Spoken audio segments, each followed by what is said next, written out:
You know, and is that what you get most out of this book? And I want to point out, folks, that 10% of the profits from this book go to charity, including the Hole in the Roof Foundation, which helps refurbish places of worship that aid the homeless. Is that what you got out of this the most? Because I feel the connection, the religious connection, the connection to God, really came through action for you in this book. Yeah. Well, towards the end of the rabbi's life, he said something that was very profound that I've never stopped thinking about. We were talking about heaven, and he would like to sing all the time. He would always sing all his sentences, and so I was joking around with him about heaven, asking him a lot of questions. What does he think is going to happen? What's the first thing he's going to do when he gets there? And he looked to God, and he said, "Dear Lord, this one has so many questions. Please give him many more years on earth, so when we see each other again, we'll have lots to talk about," like that. And I said, "Well, do you really think we're going to see each other again?" And he said, "Well, don't you?" And I said, "Well, let's face it, I don't think I'm going where you're going." And he said, "Well, what do you mean?" And I said, "Well, come on, I must have a special level for you. You're a man of God." And he looked at me very sweetly, and he said, "You're a man of God, too. Everyone is." And I've never stopped thinking about that, because for this 90-year-old pious, righteous man to put himself on the same level as me, where I did not belong, I was none of those things, and yet he didn't care, because it was not only humble, but that's what faith was supposed to be about. Him to look at me and say, it's not to wag your finger and say, I'm more righteous than you are. It's not to wag your finger and say, my faith's better than your faith. It's to look at one another and say, you're a child of God too. Everyone is.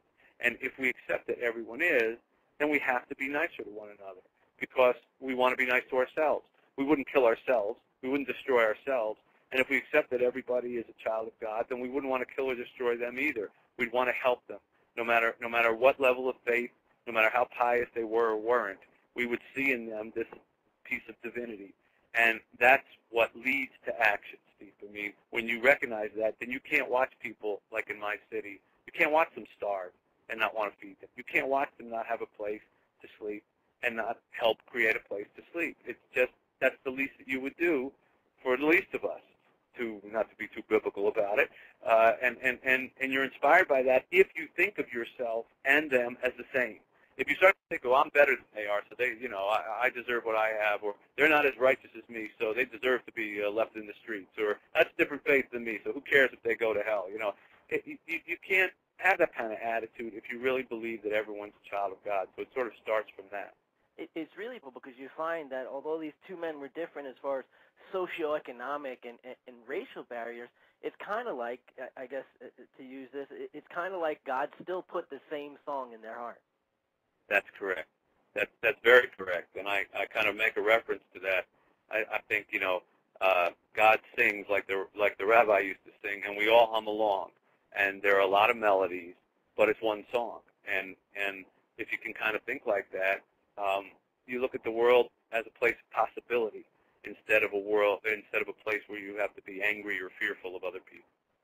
And it's so true, and you can go about, and what you said, and I know we have a limited amount of time with you, but what you said was so true, Mitch. If we could just see each other as the same, as God's children, you wouldn't hurt yourself. You wouldn't poison yourself. And if you can be inspired by that and take action, not just have all these committee meetings, but actually take action on it, right, we can really begin to make an impact. I'll give you a small example of that, Steve. The pastor, it's one thing to be saved yourself, but it's another thing to show that grace to somebody else. And the pastor, as I say, he was a pretty bad guy the first 30 years of his life. He said, I broke pretty much all 10 of the 10 commandments.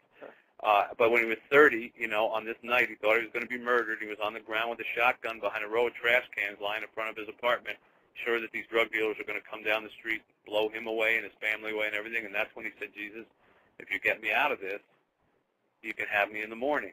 Okay, he got out of it. And okay, he turned his life around. And okay, things got not richer for him, because he actually had earned more money as a drug dealer than he ever earned as a pastor. But things had turned around for him that way. Okay, it would be enough for him to say, I did what I needed to do. I turned my own life around. But he didn't stop there. When he was feeding the homeless in Detroit, he came upon this crack addict, much like him at one point.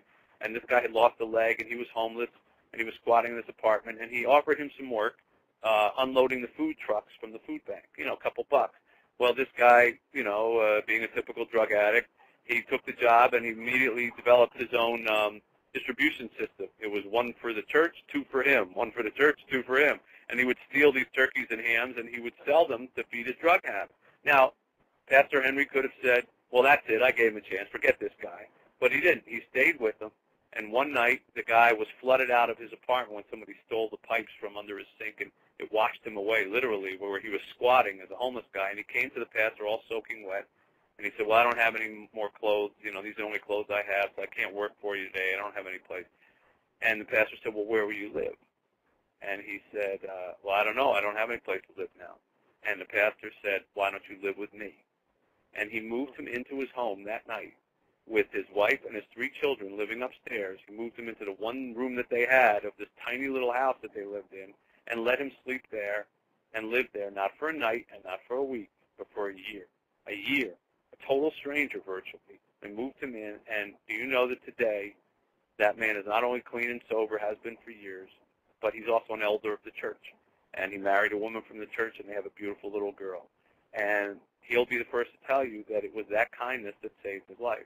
Now, that's taking your own life being turned around and not just saying, well, I'm behaving well enough now, so I'm good, but then doing it for somebody else, someone who reminds you of the way you might have once been. And that's action.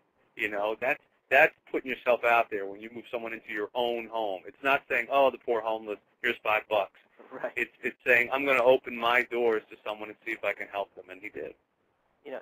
It's incredible because, you look through history and you recognize that sometimes bad people make the best good people, because they're so committed to whichever they choose. New Testament Right. Christianity, we understand the development of the church because of the Apostle Paul, but when Jesus was alive, the Apostle Paul was a murderer. He was a terrorist to the church. He'd kill people who followed what Jesus did. Right. But God Right. chose them, It's funny that you bring up Paul because one of the first sermons that I heard Pastor Henry give was about Paul, and he was talking about trapping people in the past, and he was saying, some people refuse to see that you could change, and he was pointing out how people said, well, Paul had his change, and was suddenly supporting Jesus and talking about it, and people were saying, well, this can't be the same Paul. Come on, we remember him when he was doing all those bad things. And the pastor was likening it to his own life. He said, whenever I go back to New York, where I grew up, and where I did all my bad things, people go, oh, come on, you're not pastor now, it's a game, it's a gimmick. Everybody wants to trap you in your past, and I realized that I had been doing that to some degree to him as well. I was a little distrustful of him when I first met him because I said, well, come on, he was in jail, don't you get disqualified from the pulpit at some point, And yet, when I finally spent enough time with him, I realized, no, it is possible for people to change. And we do have to believe, like with Paul, that, things can turn around and you can be as pure of heart in your goodness as you were as evil of heart in your badness. And that's a leap of faith, to be able to do that. But that's why we have to be able to look at one another and see through where we might be right now and look at where we might be tomorrow. Amen, sir. Folks, don't let your history interfere with your destiny. In Mitch Albom's new book, Have a Little Faith, he offers a beautifully written story of a remarkable 8-year journey between 2 worlds, 2 men, 2 faiths, 2 communities that will inspire readers everywhere. Remember, it's not about one man's journey. It's everyone's story. Mitch, it was super quick, but I know you're super busy, and thank you so much for sharing your stories, and congrats on the new book. I'm sure it's going to be another grand slam. Thank you, Steve. Nice talking with you.